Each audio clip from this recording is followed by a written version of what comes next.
Hello, my fellow cinematic architects, and welcome to Remake This Movie Right. We are a member of the Hollywood Outsider Network. Listen to episodes of Remake This Movie Right on Apple Podcasts, where reviews are definitely appreciated, your podcast app of choice, or just visit the website at RemakeThisMovieRight.com. We're here to tell Hollywood how to remake this movie right. I am your host, Aaron Peterson, and I am joined by Mr. Troy Heinritz. What's up, everybody? How you doing?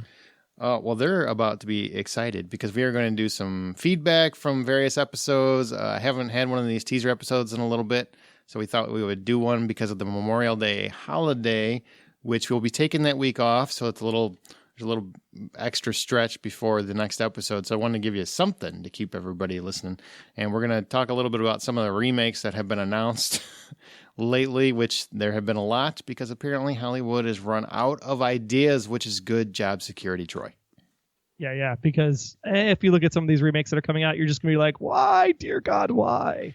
Yeah. But yeah. It is what it is. But first, let's do feedback. You guys took time to write some letters, and we're going to talk about them. So get ready. Let's do this. So for this episode of Remake This Movie Right, we're doing listener feedback, remake news. But before we get into this, I got to ask you guys, if you have never reviewed us on Apple Podcasts or iTunes, as it used to be called, please take a quick minute to do so. There are literally thousands of podcasts out there right now, and every review really helps and gets this podcast noticed, which helps the show. Every little bit helps the show. So actually, whatever podcast app you use, please review us. In Apple Podcasts, it really does help quite a bit, and a lot of other podcast apps it helps. So if you're a fan of the show, if you like the show, please do so. It's greatly appreciated. And also, come July, the Podcast Award nominations are coming out, and we're going to ask for your support on that. We'll give you more information as we get a little closer, because it starts in July, but we're hoping for a nomination in the entertainment category, I think is what we're going for, so I really do appreciate that. But if you're a big fan, please leave a review. It really does help the show. All right, Troy, are you ready? Are you ready to get into some listener feedback? I am ready. I'd love to hear what these guys have to say. Okay, we're going to start with Marilee. She sent in and said, hello. Well, hello. I recently discovered your podcast. That's kind of scary. Well, she's a Blacklist listener. So she found Remake from the Blacklist. So that's pretty cool. Fantastic. That's a show that Troy and I do. I recently discovered your podcast listening to the Blacklist Exposed, which I'm a big fan of, especially the back and forth between Aaron and Troy. That's this dum-dum that I'm talking to right now. I've been binging on Remake, and I'm really enjoying it. Have you thought about the movie Heathers or The Breakfast Club? These are two of my favorites from this time period. I don't know if there are plans for a reboot, but I would love to hear the podcast take a crack at these movies. Thanks. Oofda. Those are some heavy topics. F me gently with a chainsaw. I love Heathers. I will tell you that Breakfast Club feels really hard to do, which makes it more interesting in a way, because it feels that way. One thing that we have decided to do, Marilee, we actually, and in our Facebook group, we have recently, I think I put up a post actually. We're going to start a poll. Yeah, right? Started a poll. Basically, we're going to start doing some listener recommendations on movies that you want to be remade, because there are so many movies already actually being remade. But we've also found that we enjoy doing some that are a little nostalgic, like maybe are a little outdated, that we can bring into the modern era, as well as it would be kind of fun to just take listener ones and see what we can do with it. What do you think of that, Troy? Oh, absolutely. I mean, the Breakfast Club for me specifically is like a don't touch status, in my opinion. Mm-hmm. Now, Heathers, I think, would be very interesting to do. I'm just gut reaction. Like, how do you bring such a dark movie forward into a modern era? I think that would be a real nice, interesting challenge. I agree, man. That's a hard one to do, but that would be a fun movie to update. So I'm going to add Heathers to the list. I think Breakfast Club that's dicey, but we're going to look at that one too. I've got I'm keeping a listener list. And so if you guys feel like you're really passionate about a movie, like this one could really benefit from a remake, maybe it was really bad, but had a cool idea behind it, or it's a movie that you love, but it's past its time and needs a fresh coat of paint, maybe something like that. Let us know. RemakeThisMovieRight@gmail.com. Okay, now we're moving on to this next one. This is to you, Troy. Hey, all. I love the Batman podcast, which I heard about from the Geek League of America podcast, and since started on your back catalog. I love... Sweet. Oh, thank you. Love the Batman versus Court of Owls idea, but I had one suggestion. You talked about needing a big bad and I recommend the following. Batman defeats the court 2/3 through the movie, making them desperate. The court then brings in a megaton bomb to kill Bats once and for all. The Joker, this would allow you to add the best parts of the endgame storyline with the final battle between Bats and the Joker. Let's call him Bats. That's interesting. Oh, that's a fan thing. I got it. Bats and the Joker, culminating in their deaths.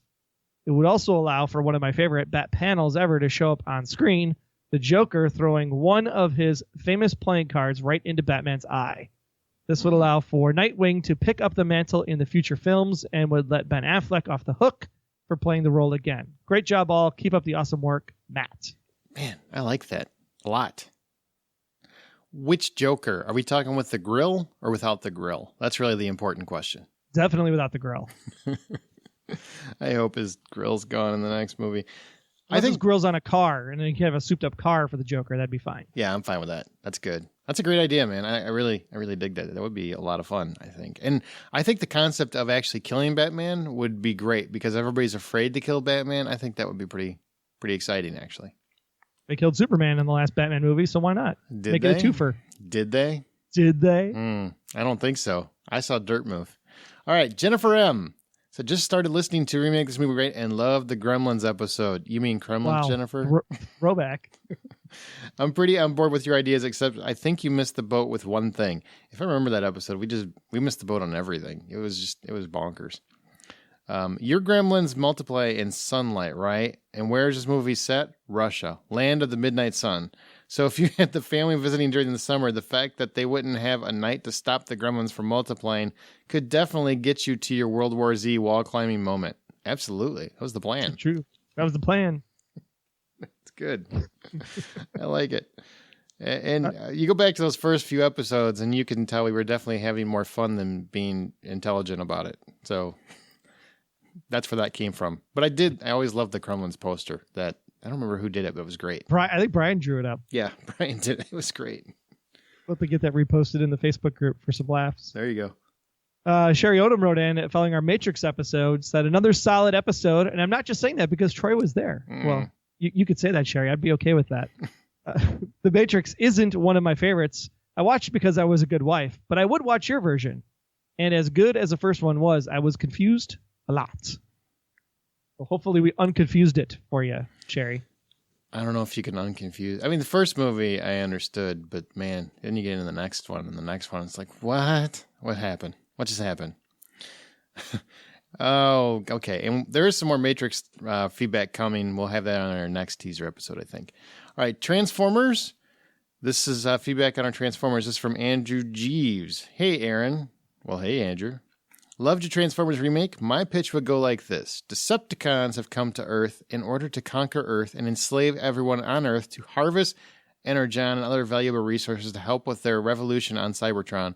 Arriving on Earth, they team up with the organization Venom to use their resources. The Autobots come to Earth in pursuit of the Decepticons, but unfortunately they crash outside reclusive billionaire Matt Tracker's home. After meeting Matt, they learn of Matt's organization, the Mobile Armored Strike Command, which is Mask, and team up with Mask to take down the Decepticons and Venom once for all. The movie would end with a final firefight in Dubai. Peter Weller would voice Optimus Prime, whose ultimate form requires combining with his trailer or something like that Michael Bay did not even do in his movies. Kevin Conroy would voice Jetfire, Optimus' second command. David Kaye would voice Megatron. Mark Hamill will voice Starscream. Any chance of remaking G.I. Joe, Fletch, Spawn, and the League of Extraordinary Gentlemen? Enjoy your popcorn, Andrew Jeeves. I like the Transformers idea. I love the Mask Transformers mashup. People forget how good Mask was. Mask was fantastic. Mask was great. Yeah. The one thing I'll tell you what I always thought would be cool in a Transformers remake, and I don't remember if I talked about it on the podcast. I really don't remember. If Cybertron would actually come to Earth? Well, no, I want a whole movie on Cybertron is what I want. But I always thought it would be cool if the loyalties were flipped. Like, because their names are Decepticons and their names are Autobots, I mean, people kind of, Decepticons, they're the bad guys. What if it was flipped? What if almost the whole movie, we thought the Decepticons were the bad guys because we've been so trained to do so. And then you get to the end and you find out, no, they're actually trying to save us. It's all a deception, you could say. Exactly what I'm thinking. And the Autobots were actually the ones that were trying to kill us all. I always thought that would be kind of a cool twist on our own personal nostalgia, if that makes sense. As far as remaking G.I. Joe, Fletch, Spawn, and the League of Extraordinary Gentlemen, I would... G.I. Joe? Really? Do we need to remake that one? Probably. Already been done. Over and done with. Pass. Maybe. We'll see. Fletch is one I am going to do eventually. We are going to do Fletch in the show at some point. I don't know when that's going to happen, but it's definitely going to happen at some point. That's crazy talk for you. That should be like a don't touch for you. It's my favorite all-time comedy. Absolutely. I know. But I'm a fan of the movie, and I think it could go through a modern update. I think I'm still on board with Jason Sudeikis as Fletch, man. I think he would be a great Fletch. The other two, maybe. We'll see. I'm trying to take a break from comic book movies for a little bit, but we could come back at that. All right, let's go to the next one. You betcha, Jeff Gentry. Okay, forgive me. I'm only about 10 minutes into the podcast, but I will say my biggest issue with the movies, and I haven't even seen the last one, is the fact that the ones I have seen are more about the humans than the actual Autobots and Decepticons. I understand that you need people in it, and the cartoon had people in it, but the movie needs to be beyond the special effects and actually make the robotic people, quote-unquote, people. Give them a heart. Do something. He's absolutely right. I couldn't agree with more. And I love the fact that you actually stopped the podcast to write that out. You're only 10 minutes in, you're like, you know what? I got to get this out before I forget. I appreciate that. That's great. MichaelBay@gmail.com. Do you agree with him? I mean, do you see what he's saying? It's the thing I've had the most struggle with since the first movie, really. I mean, I know the first movie was kind of setting the stage and everything. You kind of give it some grace. Then the second movie happens, and I actually love the whole Tomb of the Primes concept in the second movie. But in order for that to work, you need to have the robots, the Transformers, be more human in that regard. They have to be more, there has to be more stake in it for them in order to get to the Tomb of the Primes, and that's why that movie falls flat in the second movie. So absolutely, the cartoon growing up in the 80s, man, it was like Bumblebee was your bud. Like Jackhammer, Wheeljack, and all those guys. You just wanted to hang out with them, play kickball. It was, you just don't feel like that with these giant, massive destruction machines that Michael Bay's put together. Right. Yeah, we need more character from our characters, Michael Bay. Mm-hmm. Get on it. All right, Gary Hicks. Just listened to the episode and finally realized that while I know I watched all the films, I have no idea what happens in any of them. I have a vague idea of the plot of the first film, but that's about it. Gary, I think you pretty much said it all right there. Yeah. Robots kick and destroy stuff. Hot chick shows up. Weird dude that shouldn't be with hot chick shows up. Everybody saves the day at the end. Every movie, the exact same. And there's bound to be a hot teenage chick where we all feel uncomfortable with whatever she's doing. Right. Yeah, that sounds right. Especially when she turns into a Decepticon. You just made it weird. All right. She did was it the third movie? Or was that the second movie? Oh, yes, that's right. Third one. Yep, I remember that now. So I don't remember why, but I remember that. Tron. Let's go on some Tron feedback, Troy. Joshua O'Gara said, I saw both movies of Tron, and I love both, but do like the sound of there being a part 2, 3, or 4. I like the sound of there being part 2, part 3, 2, 4, 3, 5. 4, 5 more Tron movies from where the last Tron movie left off at. Look, I'm just going to say this, Josh. The ISOs were the coolest concept of the second movie. And then the ISOs basically got crapped on for the rest of the nostalgic factor of Clue and everybody else. I think the ISOs in our world, in the real world, could be a very interesting movie that could be put on the screen. What would is there a way you would think to do it, or did you have an idea? I mean, it'd almost be like a Matrix crossover in a way. Like humans and computers end up mating or something, and then that populates a whole new species, and then that species rises up and takes over the grid in the real world versus the grid actually in the computer world. The machines kind of, maybe it's like a little BSG, Cylon's taking over kind of thing. But yeah, maybe there's a new spawn of a new species that tries to take over humanity. I like it. So step one is they find their humanity as the ISOs, but then as the ISOs procreate with the humans, that new breed actually rises up against their parents to take over the grid of the real world. I like it. It's just weird enough to be something that Troy would say, but also kind of work. So I like it. Sherry Odom actually, well, she got into 2 of these. Great episode. Just want to share my biggest Tron memory. I was 11, and I forgot at the beginning of the show, I meant to say that. We are going to start incorporating listener memories into the show, or we're going to try to. So go to our Facebook group. If you don't follow us on Facebook, it's Remake This Movie Right. It's a group, not a page. And if you go and you join in there, it's not like every other group. There's a billion things going on all day. It's mostly just remake this movie right stuff. But we're going to post the movies that we're going to remake probably a few days or a week beforehand and get your memories of those movies. So if you want to be able to share those before for us when we can read them on the show, then that's where you need to go, and that's how you can do that. So there you go. Just want to what's that? That's cool. I like it. I think it's going to work. I think it'll be fun to hear some people tell us their stories of some of the movies that we're doing. It'd be great. Want to share my biggest trauma memory. I was 11, and it was the first time my mom let me go to the movies alone with my friends. So I thought I was hot stuff and was transported to a make-believe world that I adored. And now I have a gamer son, so that is probably why. Oh, that's very sweet. Scott Clark will love that story. Keep up the good work. You should put something at the end of every episode. Just a thought. There you go. Thought received. Coming soon. As long as there's something cool or fun to put back there. We've actually, I think, I've done it in the last couple. So we'll keep, if there's something to use, we will definitely do that. How's that? There you go. All right, you're up. Ken in Chicago, also Blacklist listener. I love the suggestion where the Tron remake begins with the real world, but then, psych, it's revealed to be virtual reality within the computer. That's a great way of showing the advances in computer technology. Plus, you can have the video games being gladiatorial games inside of the computer, but other tasks are going on. Mm-hmm. Having the entrance to the computer be the result of a faulty teleporter, but instead of going all Brundle fly, test objects are just disappearing.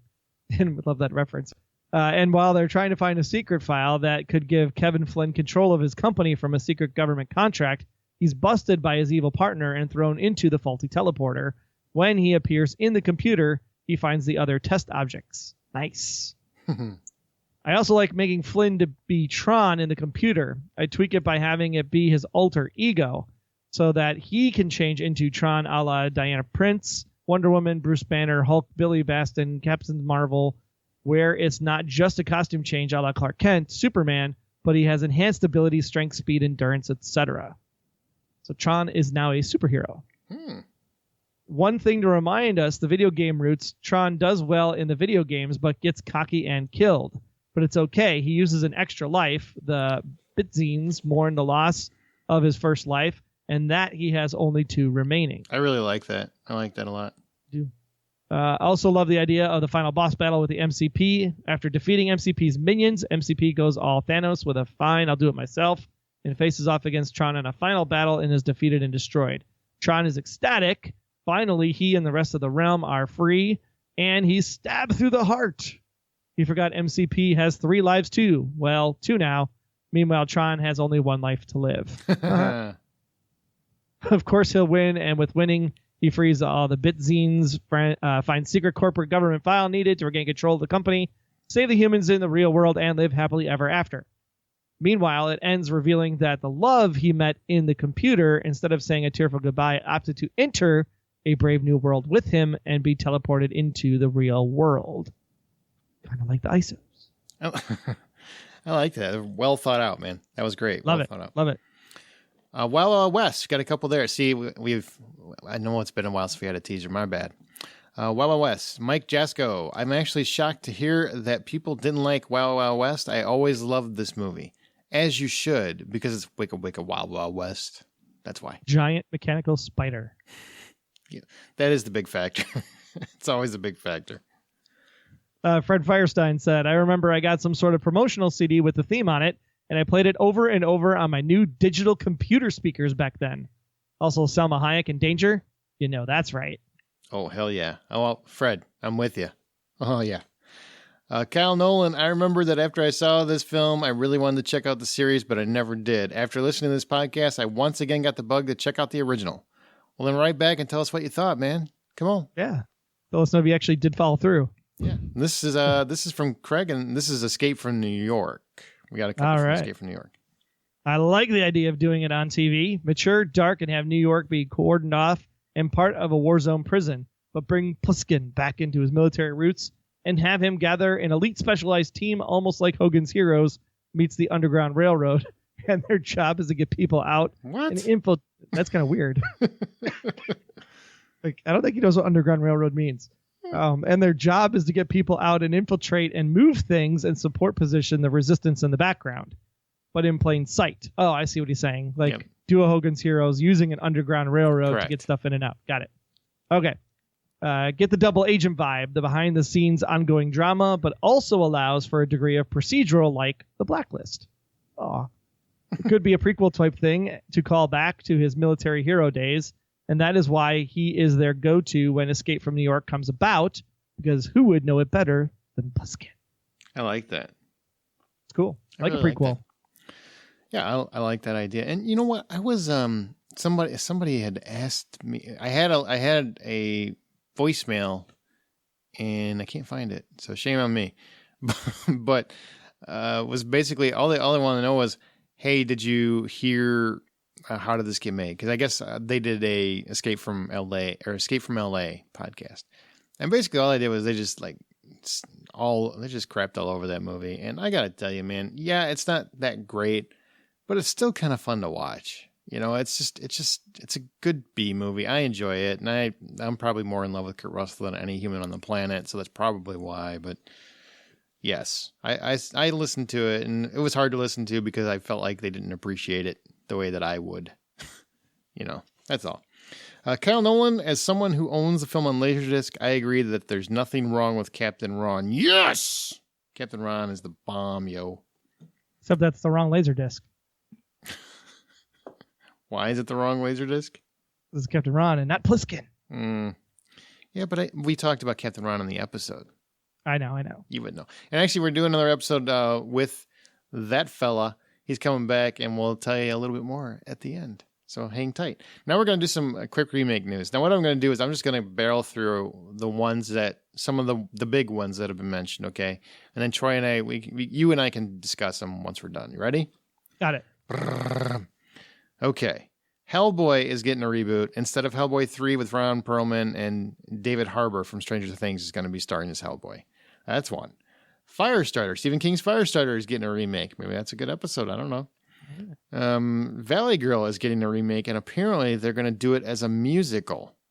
I don't make this up, people. I just report it. That's like totally Tubular. Oh, The Great Outdoors is getting a remake with Kevin Hart. Nope. Beauty and the Beast did over $1 billion, so you can look for a lot more of those Disney adaptations, and we're already getting a few that we know of. Okay with that. Are you? Yeah, well, they've done well so far, so it's kind of hard to say no, right? Right. And the most recently, Resident Evil has announced a 6-movie reboot. Please make it like the game. Would you be more inclined to see that if they make it like the game? Yes. If they make it like the game with a completely new set of cast, like clear the slate cleanly, yes, I would totally watch it. Okay. So is that something you actually want? No, but I'd watch it. Okay. I mean, it's more zombie stuff, right? And we don't need any more zombie stuff. We're zombied out. But if you make it like the game and have a clean cast and not bring anything back from the other Resident Evil movies, then sure, I'd check it out. I'd watch it. Okay. I was just curious. I watched the first one, and then that's where I stopped because I was like, I don't need any more. Man, I like all those movies. They're fun. I mean, they're not like great movies, but they're fun movies. It's like Fast and the Furious. They're just fun movies. Exactly. They're fun and they're enjoyable. They're engaging. They're not good movies. Like, it's not cinema. There's no story there. No, there's no there. It's just like, let's see how many special effects we can jam into one movie, and I enjoy that. So you just got to accept them for what they are. But I get what people are saying. They're nothing like the games. And they're also the most successful video game franchise, which is kind of funny if you think about it. Yeah, since everything that tries to be like the games falls flat on its face. Yep. So maybe they're right and everything we're thinking about is wrong. One more special effect in those movies, though, it would be Transformers. Too soon? Sorry. They should put Transformers in a Resident Evil movie. Why not? That would be awesome. Let's just go for it. We should just do it. I would like a... And then the Fast Crew can be the humans in the show. I would like to see a Firestarter remake. That's a movie that's not fresh enough in my mind to really be a fact. I mean, Drew Barrymore was a little kid when she played that movie. So I'm actually really okay with that one. Yeah, that's one that could, especially with all the Stephen King buzz with Castle Rock and It and The Dark Tower, bring something back like that. I mean, Carrie kind of already got a reboot. So let's go ahead and bring some of that stuff back from the early days. Absolutely. It feels like that's the right answer. It feels right. It's a good one. It's a good one to pick. Yeah. The Hellboy thing, man, I would much rather just have a Hellboy 3 and finish out that story. I thought Del Toro, those movies were fun, so I would like to see Hellboy 3, but I'm okay with a reboot. I feel like as long as you honor it and, pay a little nod to Del Toro and Perlman, I think it's fine, I guess. I mean, Harbour's got the frame for it, but Ron Perlman is Hellboy. It's going to be hard to see it made up a different way. Yeah, maked up is not a word. Made up a different way. Maked up is not a word, my friend. Maked up is not a word. All right. Well, that's from our some of the news, and there's been so many other ones that have been mentioned, but we just went through some of the bigger ones. Now, the next actual remake episode is going to drop on June 5th. So June 5th, you can look for that. And the next one, you know what it's going to be, Troy? The Birds. Yep, Alfred Hitchcock's The Birds, which is pretty hard to do. And I will tell you, the episode is in the can. We've got it ready to go. I think it came out pretty funny. It was myself, Amanda, and Zach have both been on Remake several times. And we came up with I don't know if it's good, but it could be fun. And once again, Zach had an idea that was just bonkers. So look forward to that. I hope you guys enjoy it. Just so you know, Alfred Hitchcock is my favorite director of all time, so I care just as much as you do about getting that one right. Trust me. I care that Zach's stealing my thunder. For coming up with bonkers? Exactly. His bonkers is more like, let's see how crazy we can make this. And his idea, we mocked and laughed about for quite a while, and then it started to sound like a really good idea. That's the funny part. So you definitely got to listen to that episode. I think it's a lot of fun. So I hope you guys check that out. June 5th, that will happen. And the next one after that, I believe, is going to be Con Air. We're going to remake Con Air. And we're going to wear mullet wigs while we do it. Oh, man. I'm going to get that giant hair flowing, Nicolas Cage style. Growing my hair out, buddy. It's all going to flow. Put the bunny down. I love that movie. All right, so look forward to that. That's coming up. I think we're going to be doing Starship Troopers soon and some other ones. So keep an eye on the Facebook group or on Twitter, and we'll try to let you guys know there. And be sure to email us if you have any questions or thoughts. RemakeThisMovieRight@gmail.com. Troy, anything you want to say before we head out of here? Just I hope that you all had a fabulous holiday weekend and can't wait for the second half of this season. It's going to be fun. Lots of good stuff coming. Yeah, a lot of good episodes coming. I hope you guys enjoy it. Please remember, you can email us your short pitch or thoughts on any of our remake episodes to RemakeThisMovieRight@gmail.com. It's RemakeThisMovieRight@gmail.com. Review us on iTunes. I keep saying iTunes. It's Apple Podcast now. They've changed. They've grown. Give us a thumbs up on Stitcher, or just give us a good review on whatever podcast app you listen to. Remember, Wayne Henderson, MediaVoiceovers.com. Wayne does a great job. And also, if you're a Doctor Who fan, he just started doing a Doctor Who podcast called Don't Blink, right? Don't Blink is correct. Okay, so check that out too. And we do have our Remake This Movie Right Facebook group. Please check that out. We're also on Twitter @RemakeRight. That's going to do it for this episode of Remake This Movie Right. And just remember, the credits have rolled on this particular episode. But the next movie you see, remember that it will get a remake someday, and only you can remake that movie right.